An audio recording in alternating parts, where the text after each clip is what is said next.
but I realized like, oh, this person is not actually interested in the school district. They're using this platform. They're attempting to use the school board platform as a way to get name recognition, to start establishing a voting history and a priority set on a public stage, so that they can then move on to another political position.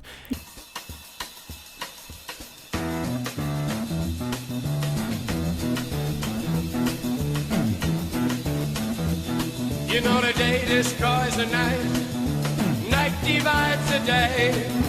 Try to run, try to hide, break on through to the other side, break on through to the other side, break on through to the other side. God bless America. Welcome to The Ranch, everybody. The podcast explores the people and happenings of Dry Creek Ranch, Eagle, and the greater Boise area. Quick shout out to MTU Studios, mtustudios.com, where I'm filming this right now. If you are looking to start a podcast or need video content for any level of your sales funnel or website, please hit up mtustudios.com. We'd love to help. My guest today is a state-level education advocate. She has incredible knowledge about the structure and financing and all the nuances of the Idaho education system, and in fact did a podcast recently called Our Kids, Our Schools, where she talked about what to look for when you're electing Board of Education members. She was very clear to say, I'm not trying to advocate for one particular person, but instead was essentially giving a guide to voters and with considerations and whatnot, things to think about when you actually are electing someone. I invited her on. We had a fantastic conversation about things to look for, different personalities, and just a lot about the education system in general. But I'll let you hear from her. Without further ado, the woman, the myth, the legend, Alexis Morgan. This is going to be beautiful. Alexis, thank you for coming. Oh yeah, happy to be here, Matt. I'm sure you are. Yeah. I mean, come on. A guy calls you randomly, is like, hey, how about we have a conversation? You're like, who are you? Like, am I going to get killed? Like, where am I going? I wasn't concerned about any of those things. I really wasn't. But I think my favorite thing in watching your podcast so far is the sweatshirts that you wear that say Matt Todd University on them. I try. That was my jam. Anyway, so you are very interested in education as well. I listened to your podcast, and again, it's Our Schools, yeah? Our Kids, Our Schools. Our Kids, Our Schools. I really, really appreciated it because, one, you were able to convey very complex information in an audio format that I thought, like, I listened to a couple portions twice, but I was like, okay, this person's spitting out reality about the structure of our education system, what we need to be thinking about, all that, which I thought was beautiful. The other thing that you did is you brought up, you didn't attempt to tell people what they should be, who they should be voting for on a local level. You gave broad strokes and considerations when voting for the Board of Education. Talk to me about that. What are some of the key points that you wanted to hit on in your podcast? Because you grazed over some of them, which I want to dive more deeply into, but help me understand, again, refresh me on what the points were that you really feel like people should consider when selecting Board of Education members. Yeah, thanks. So I would say these attributes or qualities that we're looking for in a local school board member are, one, someone who has a clear interest in education. That's easy in terms of, okay, if they're a parent, if they're a grandparent, or if they have some kind of a community buy-in where they really care about education or helping in some way within their school community. Right. Another attribute is someone who is a learner. So someone able, and not just that, someone who enjoys learning, isn't afraid to get their hands into material maybe they're even not familiar with. Because when you join a school board, there are a lot of things that you just don't know. Right. A lot of times it's like they say it's like drinking from a fire hose for at least the first year or two, because there's, even if you're familiar with education, there's so many different nuanced components to it. So not just a learner, but someone who is able to reflect, learn from their experience and adjust, because school board members don't always get it right. So learning from their different community members. A school board member, another attribute for me that I think is really valuable, well, three or four coupled into one, are someone who is transparent, accountable, approachable, and accessible. So to me, this is really about creating that community trust and holding themselves accountable, holding the school board accountable, and getting back to the community on the different things that the community is interested in and making themselves available to the community. We've got I just have seen lots of different examples of school boards who really foster this great partnership with the community. I'm happy to give you an example later if you want it. Someone who is collaborative. And someone who is collaborative is someone who is able to come together with a group of people and say, I might not have the answer, but I'm willing to contribute to this pool of shared meaning. And if we all contribute to this, then I think that we can create something awesome that's going to be great for our kids. So someone who really is willing to work with other people. That's boards, that like those are their board mates, those are their school administrators, and they're also their community members. And then someone, I think this is one of the most important qualities for me, is someone who is proactive. So often in government, we see people who are reactive, right? Government is always reacting to things all over the place. But we want people who are proactive. And in some of the different interviews that you've had with the different candidates, if someone goes through and listens, they'll be able to see the people who are proactive, who are going out and finding things before they're a problem. And people who say, I care about this thing, I want to go out and learn about it, and I don't want to be destructive, I want to create. And I think that that's a really important distinction to make for people. And I would say those are some of the main attributes to look for in a quality candidate. Great. Now, I think you just described like a perfect person. Like a little bit. Like I'm interested, I'm approachable, I'm learning, like all, and again, awesome. Like we need to go for the best thing. But I think most people would understand. They're like, all right, you obviously need to have some degree of approachability. You need to be able to learn. That's fine. Mm-hmm. And I think that's where a lot of parents that may not be engaged in education outside of their kids are like, hey, look, I'm approachable. I can communicate really well. Totally fine. Mm-hmm. There's one thing, though. The first thing you started off with is interested. Okay, mm-hmm. Interested in education and engaged in other education are like really two different things that I don't think when you talked about that in your podcast, I was like, oh wait, dig into that, because mm-hmm. I've been through a lot of board of education elections where I was interviewing different candidates and trying to dig into different things, and I saw a lot of personalities emerge. And I'm like, oh, you're not interested. You want to be engaged, but you're not interested. Mm-hmm. And I'll give you an example, if I may. There was an individual who was running in the previous state I moved from that was running for Board of Education. And she was really intense with like getting these hot button issues out. She was talking about like book banning and how terrible it is, and a couple other like really hardcore things. And there was no room. I offered to, help her with a couple things like, hey, let's come and get your message out. And she's like, no, I'm not interested. Didn't want to talk to me. Didn't want to dive into any of these issues. And I know there's a broad spectrum of thoughts on restricting books within schools, which I respect. But she was like, hey, look, any restriction is horrible. Like these, but it's going super intense, towing this incredibly politically driven line. Okay. Mm-hmm. Well, this person had no interest in education. She wanted to be engaged in education. She had no background in education. She didn't have kids in the district anymore. She didn't have really specific knowledge about the district or what the education programs were like in the district, what the successes, what the failures, what options students had, any of that. And as soon as she lost the election, she immediately started campaigning for a different seat on the political stage, mm-hmm. right?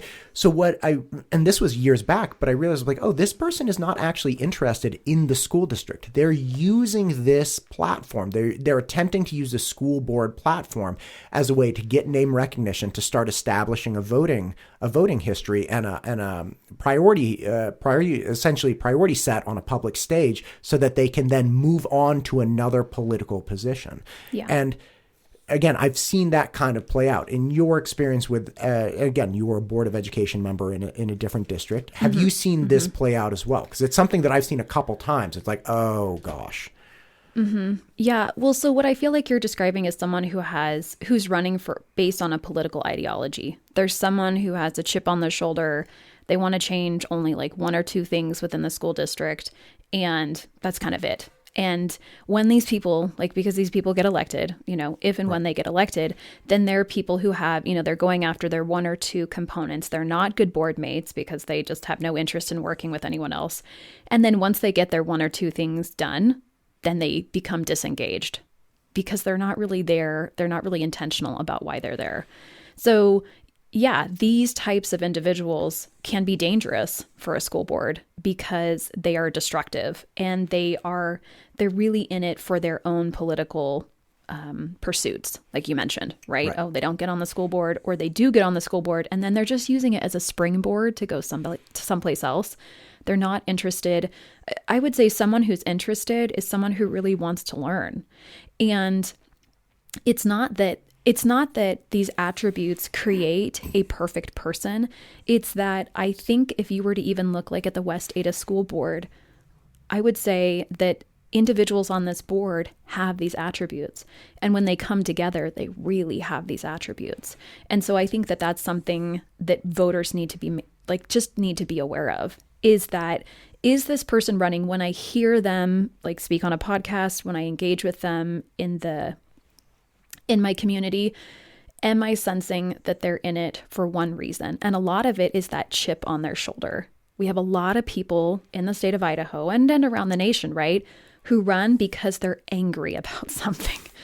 God, it's so true. They're just pissed about one particular thing. Mm-hmm. And there's a difference between saying, hey, I see this issue and I want to understand this issue so that I can help change this issue. There's a difference between that and I'm really angry about this issue. I don't like this thing and I'm definitely going after it when I'm on the school board. And I have heard both things as I've listened to different people who are running for the school board. So again, breaking down what I said, you were saying, look, you have people that are really just running for a political ideology, people that are running for one particular issue and they might be bad, or people that are running not necessarily on a particular issue or a particular ideology, but using it as a springboard to move on. Mm-hmm. All three of those people are not interested either in education at all or just a very tiny portion of either the education system or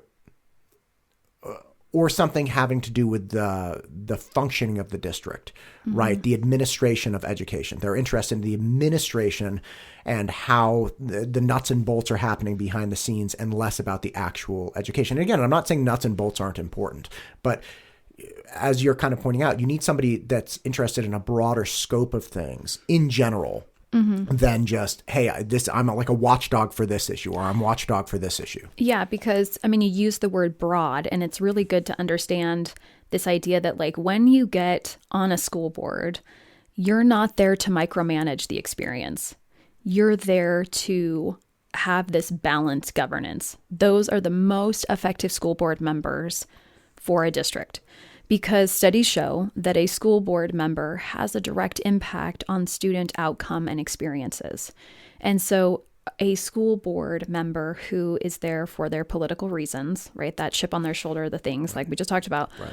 Or if they're there to micromanage, they're getting into areas that they do not belong. A school board member is not there to micromanage. They're also not there to be totally hands-off. It's this balanced approach.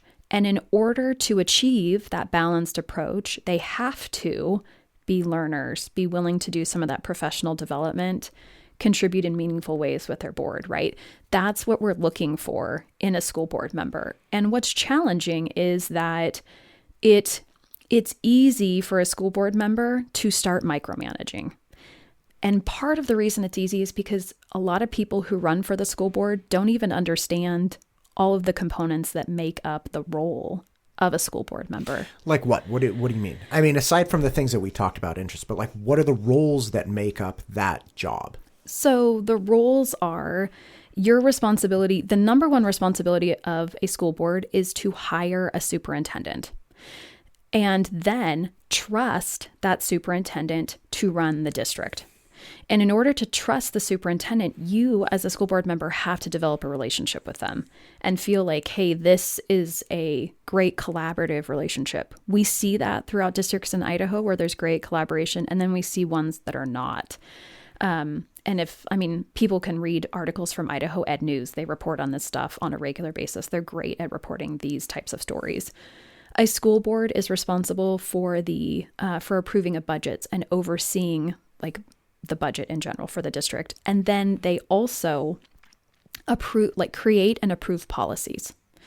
So policies are that big picture, right? Policies don't get into the nuances of exactly what the third grade teacher is going to be teaching. Right. We hire professionals to do that. And then that's kind of those are kind of more considered the oversight and accountability and control portion of a school board member to make, right, hire the superintendent, they're managing the budgets, just in terms of overseeing and approving and evaluating. And then they're also overseeing and evaluating policies. The other component of a school board member is that they are there to support. They're there to make sure that the district has all of the adequate supplies that it needs in terms of funding. So this is why in the state of Idaho, we have what's called the Idaho School Boards Association. I think that all school boards, at least when I was serving on my local board, were members of the Idaho School Boards Association, the ISBA. And the ISBA is an association that helps make sure school boards are educated properly. And then they also help the school boards understand what's going on the state level in terms of legislation for funding in schools. And so school board members need to make sure that their districts are getting enough funding from the state. And so school board members are there to make sure they get enough funding from the state, but also ensure that they have a good relationship with the community, because school board members have to go to the community to ask for money, right? This is how we fund schools in Idaho. And so there's these kind of two components of that, like balanced structure in terms of governance, and then also working with the community to make sure that the school needs are met. That's a lot. I mean, it is a lot. It is a lot. It's a lot of stuff. It is a lot. And it's a volunteer position. Right. It's a volunteer position. And so I have this really beautiful memory. When I served on the Lewiston School Board, I attended the Idaho School Boards Association convention. They have them every year. And it might have been my first or second meeting. I don't exactly remember which one it was, but we go to this convention. We're sitting there in this huge hall. And at one point they say, okay, we would like to, acknowledge board members who have served for X number of years. So board members who have served for 5 years, go ahead and stand up. And the majority of the room stands up. I'm not. I'm sitting. I've only been serving for a year. And then they say, keep standing if you've served for 10 years. Like a big majority sits down. 15 years, 20 years. There's still a few people standing. 25 years. I believe they got to 25. It might have been 24. She might have been like, I'm 24. But there were several people around the room who had been serving for 20-ish years, 20, 24, 25 years.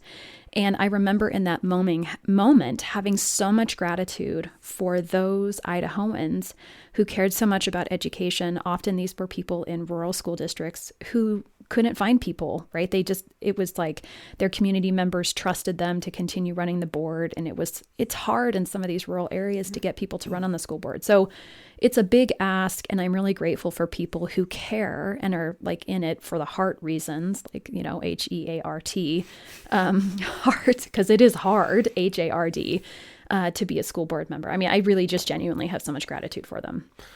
Yeah, it's one of the last election cycles I went through.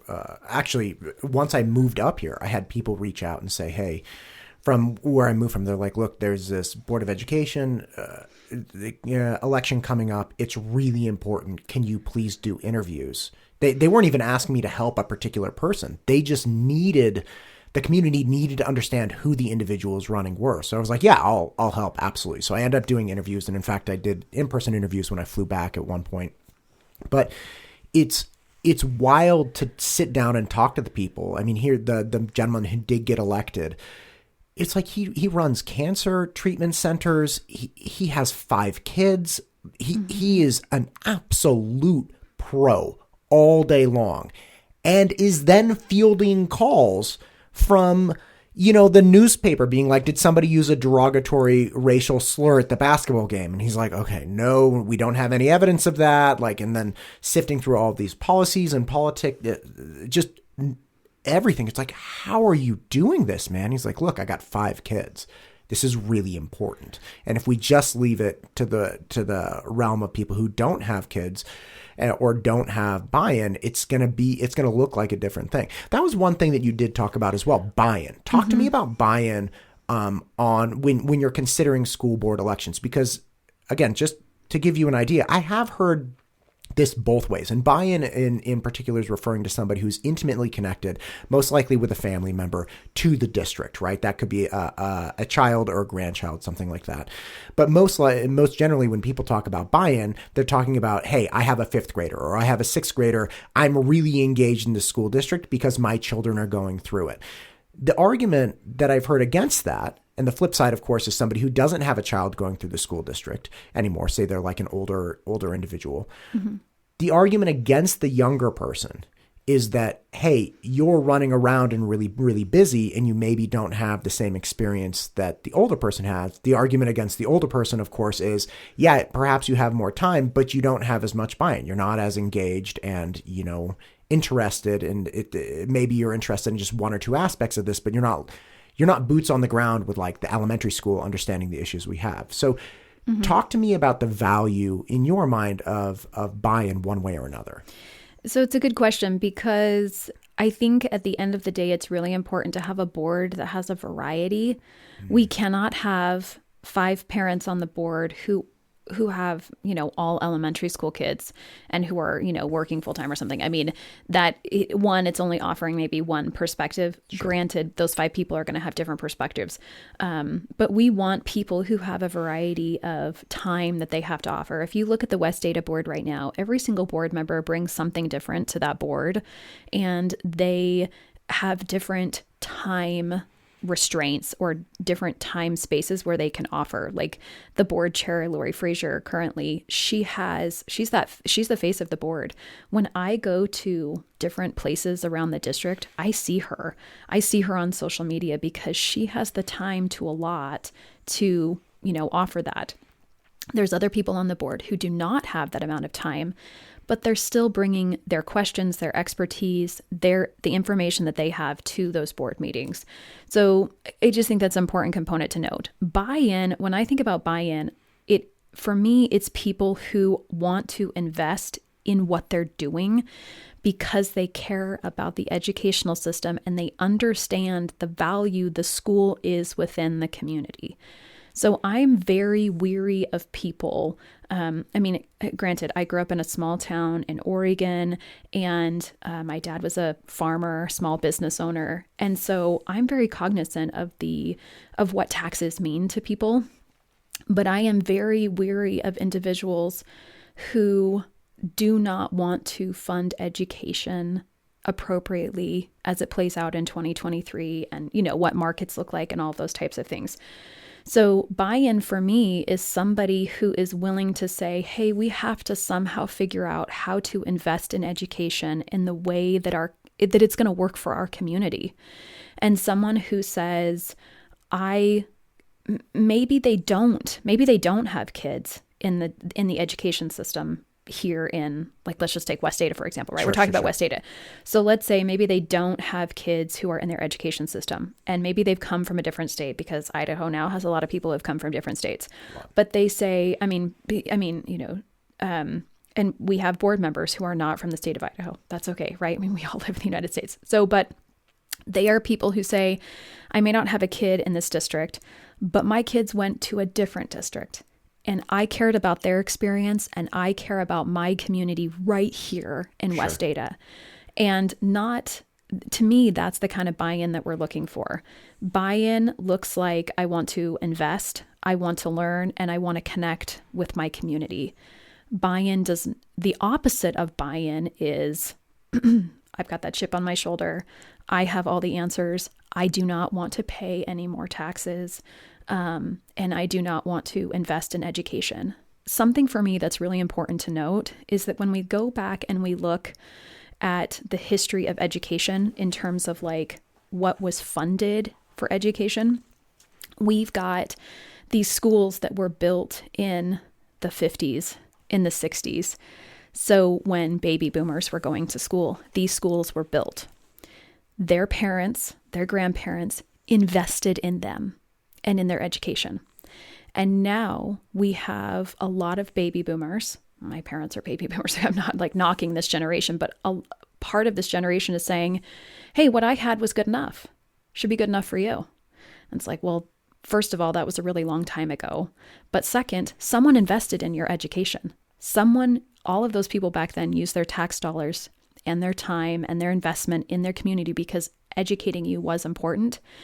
And now it's really important to educate our kids now, right? These schools, because these kids are going to be help taking care of us as we get older, right? It's a symbiotic relationship. Anyways, right. I don't mean to take off down that road. No. I think the point you made was actually a very, very uncommon, but a beautiful point. So that the sentiment that, hey, look, the schools I had back then were sufficient. Yes, somebody had to pay for that. Mm-hmm. The other problem that I think people fail to really take into account at times with that argument is that the nature of education is totally different. Okay, that's just the way it is. For instance, when I was going through high school, I didn't go to a great high school, but it happened to have a good math program. And there were 30 kids who made it through calculus by their senior year and then could go off and take the AP test. I was one of the 30 kids. Okay, but I mean, it was a class of like 400. So it was like, the same 30 kids went through all the upper end classes, and then the rest was like this steep drop off. But the point is, our calculus teacher was telling us that when he was going through school, the highest he could get to was trigonometry because the schools that he was going to just didn't have it. And he's like, then I think he went to UC Berkeley. He's like, then I had to take, pre-calculus and calculus and just really step up all the way. He's like, so you guys taking calculus here, you're ahead of me until like midway through my sophomore year in college. Now, again, he was a math teacher. He had gone on and studied math and he was very capable. But the standards that students are being asked to adhere to, or at least achieve at this point, are far greater than 1950. They're harder. Right? They're harder. They're more intense.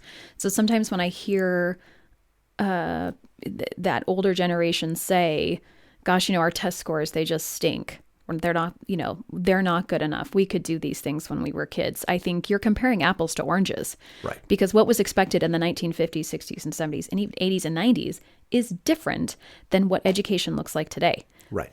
And another point to that, not just the standard-based curriculum where it's like you're learning math, you're learning English. And I think there's a lot to be said for shifting education because back in the day, there used to be a lot more like grammar mechanics and stuff that was taught. It's less popular now. I think English teachers in general prefer teaching comprehension and things of that nature. But beyond the criticisms of the standard curriculum, you have technology educations that didn't, like, show me a computer from 1950 that you could get to the school without using multiple box trucks. Like, there was no computer education. Okay, so that's a thing. That's something we have to take into account. Well, how are you going to do that without supplying computers to students, right? So the demand, both from an academic standpoint on students and the demand on resources on a district, these are totally different things. And like you were saying, even 1980, 1990, it's wild. Like, I remember in 92, I was in like 5th grade or something. And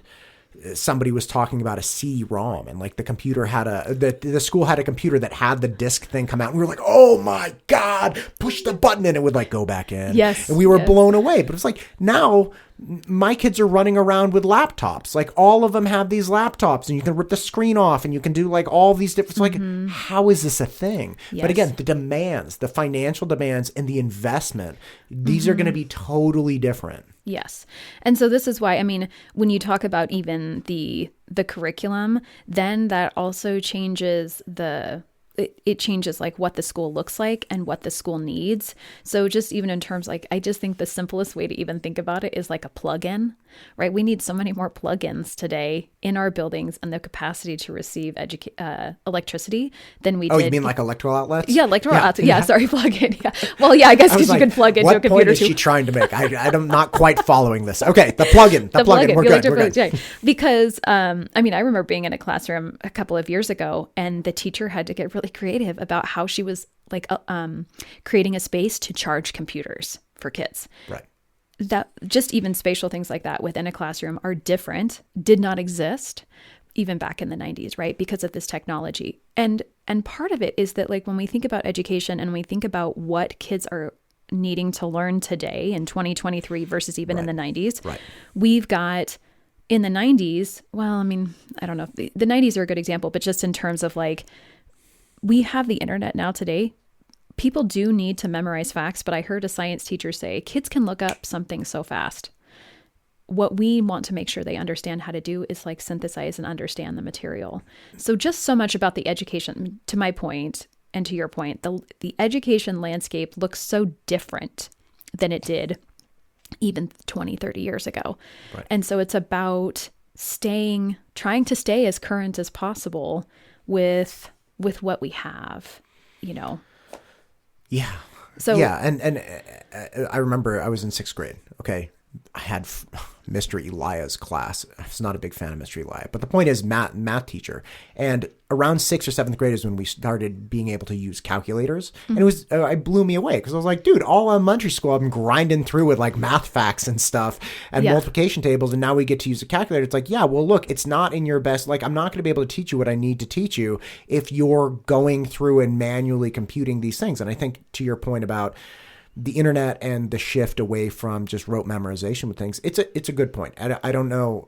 That's a difficult thing I know for a lot of people to kind of conceptualize, which is like, why would we take the benefit of hyper memorization away from students? And it's like, look, I think there is a lot of benefit there, but the world again is changing. Like they're not going to have to memorize things as much as they're going to have to look something up from multiple sources, triangulate the truth, compile all of these different ideas. I mean, there's so much information. It's like you have to be able to consume and then compress and then spit out something that's even remotely valuable. That's totally different. Totally different.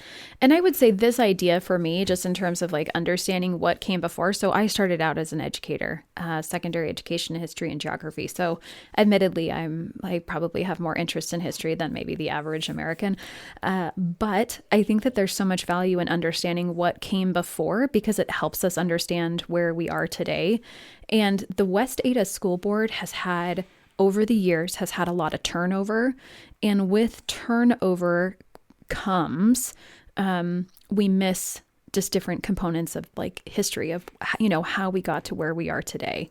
And so I think it's really important to have board members. I'm not saying we have to elect the same people, you know, year after year after year, but there is something to be said for someone who sits on a board who's got that institutional knowledge. And we do have someone on the board. And I think that West Ada doesn't generally get that kind of an experience. And it's just been really interesting to be down here. I live in Eagle, like we're in the same place here. And when I was up in Lewiston to see that, wow, there was that institutional knowledge that was there, but also that there was this appreciation for people who had come before and that connection to understanding, hey, help me understand this policy that I'm living out today that you made 10 years ago. Right. And then knowing how to make those decisions moving forward. So, I mean, that idea is applicable even in understanding like the funding of schools and levies, right? This was a really big hot topic here in West Ada, right? In May when we had that levy. Right. And for voters to really understand this idea that when the funding formula changed for Idaho, it put the pressure on school districts to have to go out and ask local voters for money every 2 years. This word supplemental levy was intended to just supplement what was there, but because of the way that the funding changed for local districts, it no longer became supplemental. It became, we have to do this every 2 years or we're not going to be able to have funding. So, I mean, that's actually another component of a school board member is to go out and educate the community to understand why we need these supplemental levies. And I think some of that institutional knowledge has gotten lost in just since 2006 when that structure changed for funding for the schools. Okay. Do me a solid. Okay. Explain the shift. Okay. 2006 onward, right? Because 2006, there was a change, but then the world changed in 2008 very aggressively. So the intention of the shifting of funding in 2006 couldn't necessarily be seen through the way it was intended once the economy just completely tanked. So if you wouldn't mind, walk me back. Tell me why we have such a need for supplemental levies on a regular basis and why a supplemental levy has become to an argument degree, a primary funding source. Okay. I will try my best, Matt. I'm just going to try my best to explain this. And I apologize if I get any of the minor details wrong. So I'll Apology not accepted. Get it right. Okay. Okay, here we go. Okay. So prior to 2006, school districts had what was called the Maintenance and Operation Levy. This was just kind of a standard property tax around the state of Idaho that contributed over $200 million to a fund.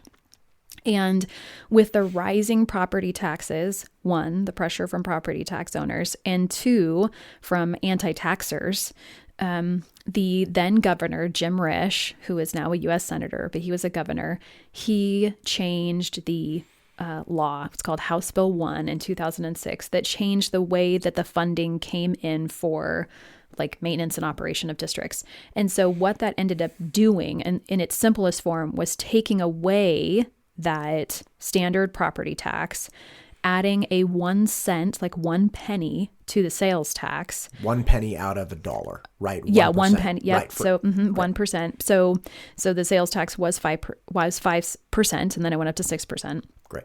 And so then that 1 cent was supposed to cover then the funds that the districts would need, and then local taxpayers didn't have to pay, local landowners didn't have to pay that property tax. Well, sure. Then the Great Recession in 2008. Well, this is when so many districts started to really struggle. They probably would have struggled anyways during that time because property taxes started to lower in 2008. So, I mean, one could make the argument either way. I've read a lot of different things. Some people say it would have happened either way. Anyways, regardless, when that happened, that law said, well, districts can go out and ask for a supplemental levy. And that will give you more local control. And that will then say, hey, if and when we need more money, we can go out and ask for more money. And we'll let you do it every 2 years. They built that in. So from 2006 to 2008, the 1% sales tax was sufficient. It was, I don't know exactly. I think all the nuances. Okay. All the different nuances. I don't think it covered it up to 100%. So hence the supplement, but it wasn't hence like the supplement. And there primary. were quite a few districts who were running that supplemental levy right from the start. Gotcha. And then by 2016, which is I think the most recent data on this information, they said that of 115 districts, 94 are running supplemental levies, and I think that some of those districts are just not able to pass supplemental levies. I think nearly every district in the state of Idaho has to have a supplemental levy, if not all of them, to run and function within their finances. So when that happened, when they made that change, there were winners and losers. And based on what I've heard from people in West Ada and what I've read, West Ada was a loser. We didn't get as much money. We were generating more money from property tax than we were getting from the grocery tax, from that 1 cent, and from the sales tax. And so then what ends up happening is that now every 2 years we have to go ask taxpayers for more money. And this is where you hear some of the board members saying, hey, we were listening to local people. They said, we don't want to be asked every 2 years. Well, what's interesting is back in 2006, when Jim, governor at the time, that's how they sold it. Hey, you as taxpayers get to decide every 2 years if you're going to, fund more fund your district. The challenging part with this, from my perspective, was that it put all of the pressure on the school district then. And if a levy doesn't pass, it then goes down to zero. They don't get that money.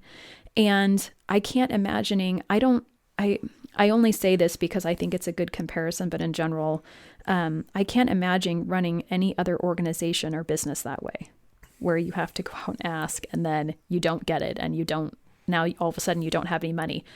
And what they've done, and that's you don't have any money from the supplemental levy. You don't have any money from the supplemental levy, which is going to give you that facilities and operation, like running those different components. So West Ada currently, well, this was a little bit a while ago. What was it? Oh, I don't have it. I don't have the exact number, but the number that West Ada uses, that we get, is you can go, there's a great resource on Idaho Ed News where you can go and compare data source. It's a data source, and you can compare different districts or different high schools around the state and see what their local levies are paying for and what percentage of the local levy or local stuff is coming in as compared to state and federal. Mm-hmm. But ultimately what ended up happening was a lot of districts, because they couldn't get enough money that they needed from their local taxpayers, they went to a 4-day school week. And I mean, if you read articles, I mean, there are perks about the 4-day school week. Yeah. One not perk is a 20% reduction in instruction time. I'm just throwing that out there. Yeah. Mm-hmm. Yeah. No, I'm not going to argue with that. That's a not perk. That's the opposite of a perk if you're an educator. I mean, I ran 2-hour classes. You want to take 20%, like you take 24 minutes away from me in a 2-hour class. That's a really significant reduction. It is. It is a significant reduction. And I guess from my perspective, I'm really careful about criticizing a 4-day work week, only because there's so many districts around Idaho who had to go to that schedule, and they are doing the best they can with what they have to educate their kids with that. But I don't think it's ideal. Right. And I'm not, please don't misunderstand me. I'm not criticizing people that make adjustments based on need. It's like, look, we don't have the money. We're going to be fiscally responsible. Mm-hmm. We're going to do what we have to do and to do the best we can with, like, that's what we're all doing anyway. Like, we're just all muddling along, like trying to do the best we can. Like somebody wants to look at me and they're like, well, you didn't work out this morning. It's like, dude, I'm doing the best I can. Like, come on. Trying. Like, I'm just, don't I get credit for trying? Like, I'm trying. Right. Like, I got up at 5:30 with the intention of working out, and I was like, I got too much, with the election coming up. It's like, there's just too much, the volume of video editing and production that I'm doing to help, even with these interviews, it's astronomical. It's like, I'm not working out this morning. No. And I will say, shifting kind of from this conversation from funding to school board elections, is this idea that when we talk about voter turnout and voter apathy, there is so much involved there just in terms of low information for voters. Right. That this is like one of the number one reasons that people aren't turning out to the polls. And so I think what you're doing, I mean, I am going to just like express gratitude for what you're doing for the community and giving this, like you're giving this information to people so that they can have it. And there's no other platform that's doing it. And so what you're doing is really meaningful, and I'm really grateful for it. So thank you, Matt, for what you're doing. Welcome. You are. Yeah. Listen, I'm very frustrated with the way that I think a lot of people see communities go when apathy takes over, when there's a small vocal minority that just gets really worked up and kind of hijacks an otherwise very well-intentioned and well-directioned community. And that's not to say I know who people should vote for. I absolutely do not. And I think there are people that have different priorities, which I think is beautiful. And somebody was saying the other day that a large part of one of the parties in the area is like, hey, look, you're either with us or against us. And it's like, that's so bad. Like, we need to have a 2-party system. We need to have this push and pull. Like if somebody has one priority and they're running for the school board and somebody else has another priority and they're running for the school board, bringing those considerations and those polls to the table so everyone can understand them, that's only beneficial, right? And I never used to, as a younger person, I never used to understand why people were thankful for the candidates that ran that didn't get elected. And it's like, they're thankful because they brought issues to the table that were then out in the public sphere and had to be addressed. Totally. And so again, everyone running, I'm very thankful that they're putting in the effort. Like, doing the interview with somebody who spends months and months is the least I can do to help them get their message out. So yeah, absolutely. I think it's at the heart of having a really engaged, which is exactly what I want to talk to you about, engaged populace. So the apathy part, right, is something that just drives me insane. And I get what you're saying, which is most people are not educated and cognizant of the issues and why people are running or why this election might be important. Everybody says this election is like no election ever. And it's like, okay, just slow it down a little. Yeah. So look, all elections are important. Let's just say that.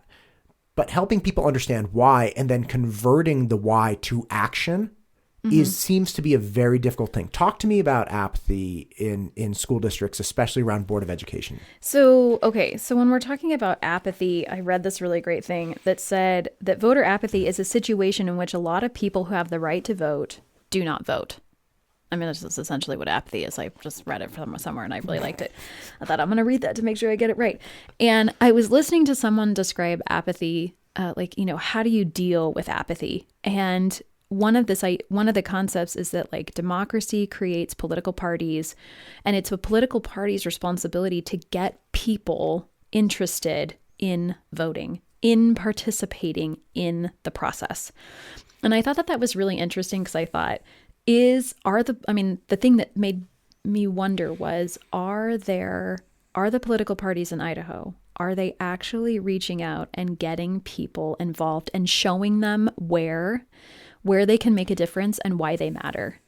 I mean, that was something that I was curious about. And I thought, I don't really know that political parties in Idaho are actually doing that.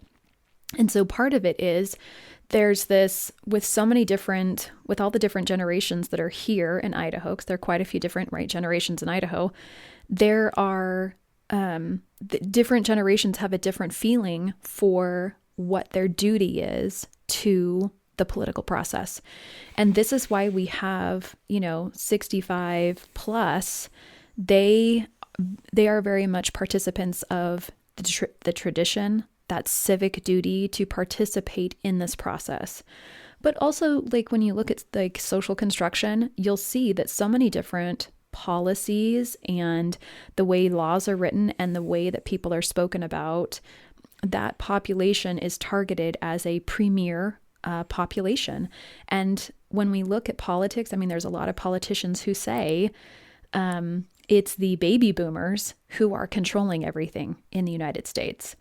And I don't know about you, Matt, but I actually don't like to be controlled. It's one of my favorite things. That was the number one thing my government teacher told me in high school. He's like, listen to me, you're being taken for a ride. But he's like, the 70-year-olds go. And it's not like he was emphasizing they have malintent, right? No. Like he's just saying, look, odds are you're going to participate at a much lower rate in elections from 20 to 40 than the 60 to 80 population. Yep. And so when we look at these younger generations, like 18 to 24 or, the 24 to 40-year-old, whatever bracket you want to look at, these people are looking for, what I have it here. I had it written down so that I could remember. They're looking for progressive, pragmatic solutions. They actually want to see results. And so these are the people that I think that the political parties need to target in terms of trying to get them involved. And so I think what ends up happening is they don't see how they are making a difference or that they can make a difference. And so therefore they're like, well, I don't make a difference. They don't need me here. Therefore, I don't really need to show up at the polls. And there is this, I think that that's a big part of the process in terms of like what's happening in reference to apathy. But then also the flip side of that is I think a lot of people say, well, there's enough people involved or things are going well. So do I really need to show up today and vote? Another component is that people actually don't even know where to go to vote. Voting is one of the most easiest things to do, but it's not necessarily easy to find the place you are supposed to go or finding that spot online where you can request that absentee ballot. So some of those things are maybe a little bit tricky and require people to go and be proactive. It's not like it's being posted in different places. And so because of that, it becomes a little bit biased towards a particular population who either has the time, who has the interest, or the ability to go out and cast their vote versus people maybe who don't have the time. I mean, I remember being a young mother and I had friends, I had to ask, where do I go to vote? I remember I was living in New Hampshire at the time and I had to arrange a babysitter. But then on another occasion, I remember bringing my kids to the polling location with me so that I could cast my vote. It was a little bit harder for me to do that. And I put air quotes around harder because it's harder for it's harder for other people to just get there. Right. So I think there's just a lot of different components to this. And in confronting apathy, it's about trying to find ways to motivate people to help them understand why this matters. So ways that we motivate people are giving them information like what you're doing today, right? Having conversations about them with friends. And, for candidates, it's about going out and showing your face to people, the texting, the door knocking, the interacting with others. But that really needs to happen. A lot of times people say, well, that's only happening 2 weeks before the election. You're here now and you want me to vote for you? And because now you're telling me I'm important, right? Like, ultimately, at the end of the day, it's about creating a connection from the voter to the thing that they're voting for. And so right now, motivating people, sometimes it's about, I think, unfortunately, it's about tapping into that negative emotion. If you don't do this, 100%, right? 100%. If you don't do this, this bad thing will happen. And, but then there's also a component of that social pressure, right? Where sometimes voters are contacted like, hey, we can see that you haven't voted yet, and then all of a sudden it's like, whoa, is someone watching over me, right? Because these things are, a matter of public record. But I think there's something to be said for helping people understand that their vote does matter. And I mean, that I sometimes don't necessarily really enjoy tapping into that negative emotion, I think, but sometimes maybe tapping into that and then helping that flip to that positive of, hey, your vote really does matter. We really do need you connected to what's happening here. Yeah, look, I think especially national level politics has abandoned any aspiration of actually presenting a positive candidate. And they're like, this is our candidate and that guy's terrible, or like that gal's the worst, right? They're not even saying like, hey, look, this is my candidate and like these are really good things and like let's all talk about that. It's like, it's totally scare tactics. As distasteful as that is, it's impossible to motivate somebody towards a solution or towards a continuing solution if they don't understand what the potential problem is in the first place, right? Like you can't motivate, let's take, I don't know. I mean, there are any number of issues. Like you just can't get people to show up to do something, be part of the solution. They're like, okay, I'm happy to be part of the solution. What's the problem? Like, where's the problem here? Tell me what's going on that I need to be so motivated to like go out and find this polling place and like have my kids screaming at me. And like, I forgot my ID at home. Now I gotta do this thing. And like, now I'm waiting in line and like, I'm getting these texts. I got to get back to work, right? Like, let's figure out, at least a small portion of each of these things, positive things, problem things, again, I just don't think you can make it all hunky dory and avoid addressing like these are pitfalls that might be coming down the pipe. Right. And what's interesting to me is that like when people, this is the thing that's fascinating. They did a study that said, how do we get people to the polls? What are things, what are these different factors that we can institute? Right.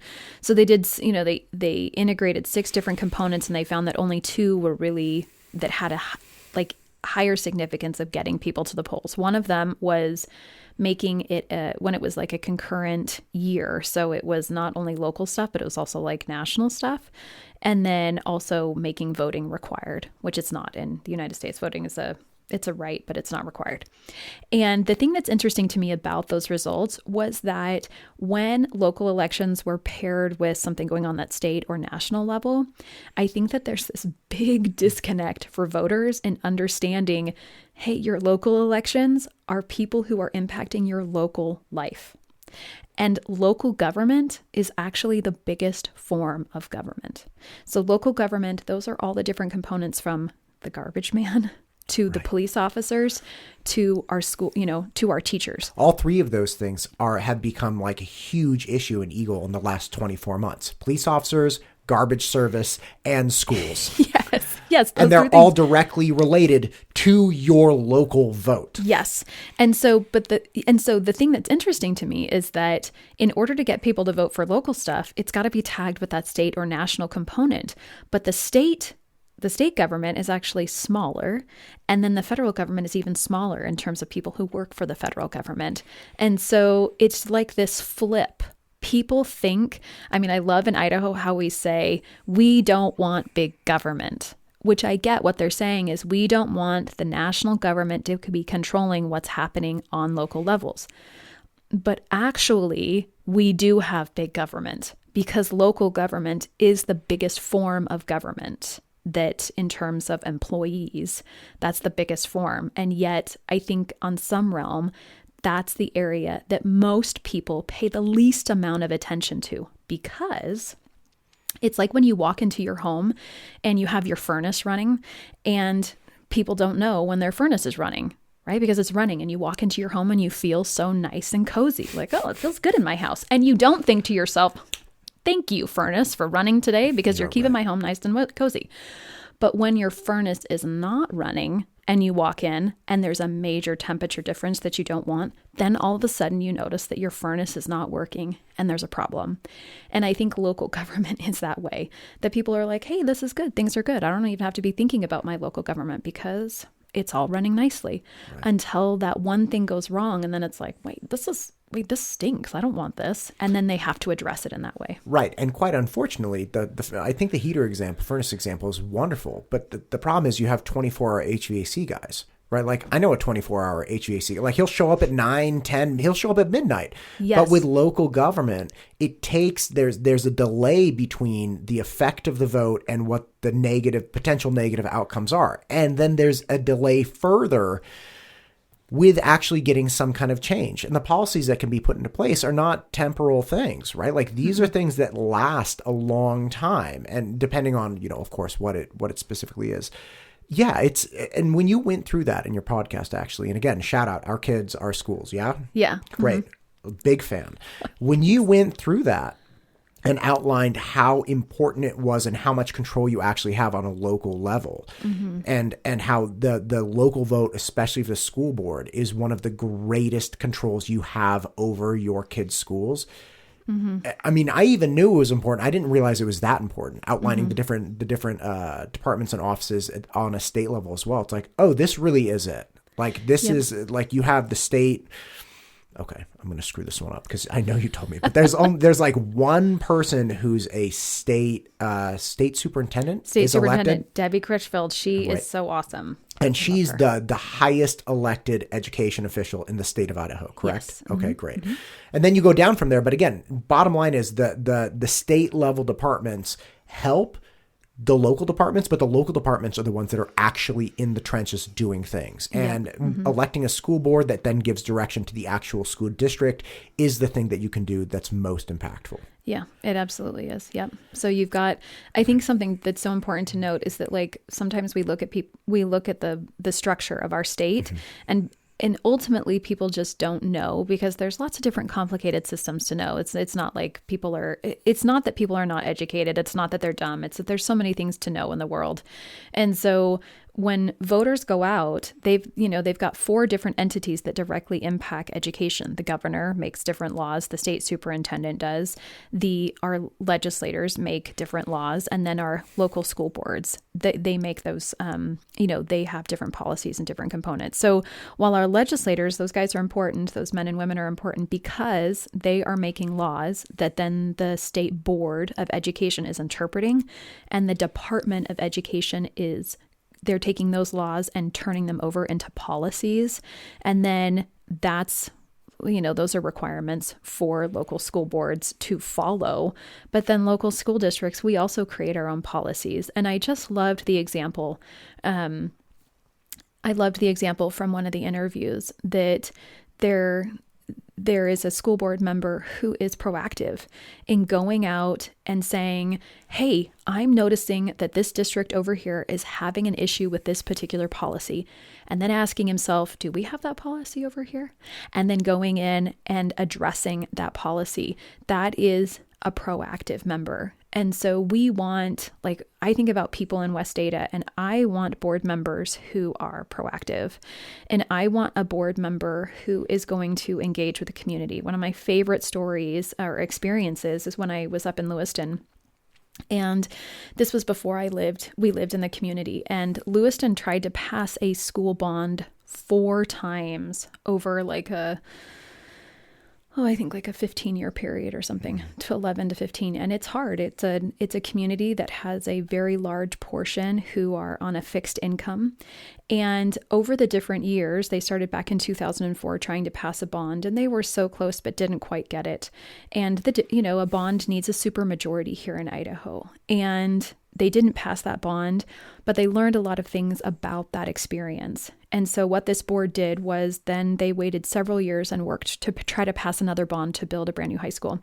And when they did that in 2010, they had a formed opposition. So then they just it was just more of an uphill battle. And they were actually, I think they were closer in 2010 than they were in 2004. But anyways, and in 2011, they tried again, and they didn't get it passed either. But what was interesting was that right near that time, there was 2 members of a very vocal opposition who ran for the school board. And one of those vocal members got elected. And in Lewiston, it's different because they're all 5 board members are at large, meaning they're not in zones like we are here in West Ada. And the community, the school board and the community, they were at the larger community was really concerned. Like, oh, we have this vocal opposition who didn't want to build this new school.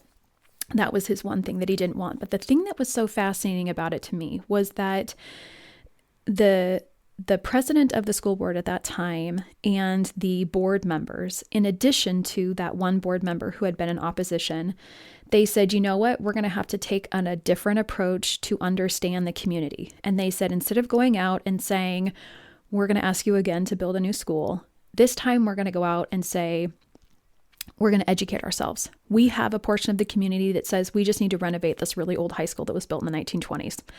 Let's find out how much that's going to cost. And let's find out how much it's going to cost to build a brand new school. And they went through that very slowly. And it was over a couple-year period. They heard from community members.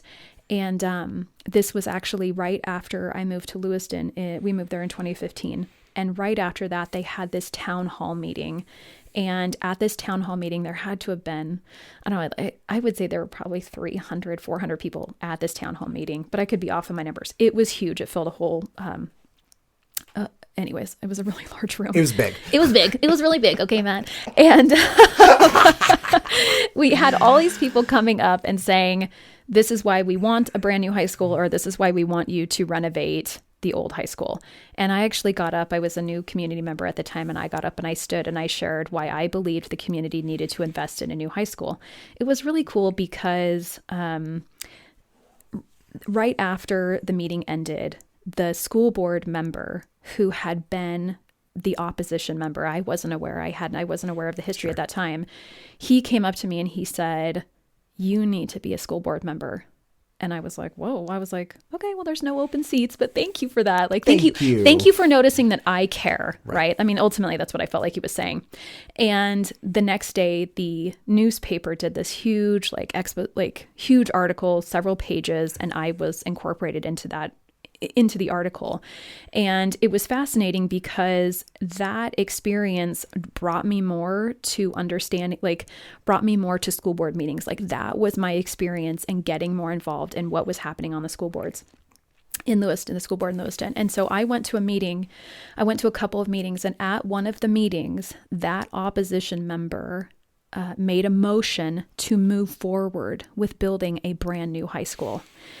And that was like a momentous occasion in Lewiston because you had someone who had come on the board because he did not want a brand new high school. I would not say it was someone who joined. He didn't join because he had a chip on his shoulder. He joined because he did care about a portion of the community and being responsible with taxpayer dollars. Yes. Right? That's why he had joined. And so that was obvious to me because he was willing to work with the other school board members, and the other school board members were willing to work with him to pursue both avenues to determine what was going to be best for the community. And in the end, when he made that motion to say, we need to build a new high school, that was publicly showing that he had changed his mind and that he had gone through the whole process and they had educated the community. And then he actually resigned. He had health issues. He resigned, and there was a vacancy, and several people applied, and I was one of them, and I got it. I got on, and it was really cool. And it was awesome to see that community come together to educate the community on the bond, to create buy-in with the entire community. And they had a 75% approval of that bond. You only needed 66.67%. So that's significant. And I think they said that it can't be right, but I swear I just heard the board president just say that they had like a 70% turnout rate or something. It was astronomical. So many people in that community turned out because so many people had come together, and they did it responsibly with taxpayer dollars. They cared about creating that sense of community with the school and with patrons. And they actually just had a groundbreaking groundbreaking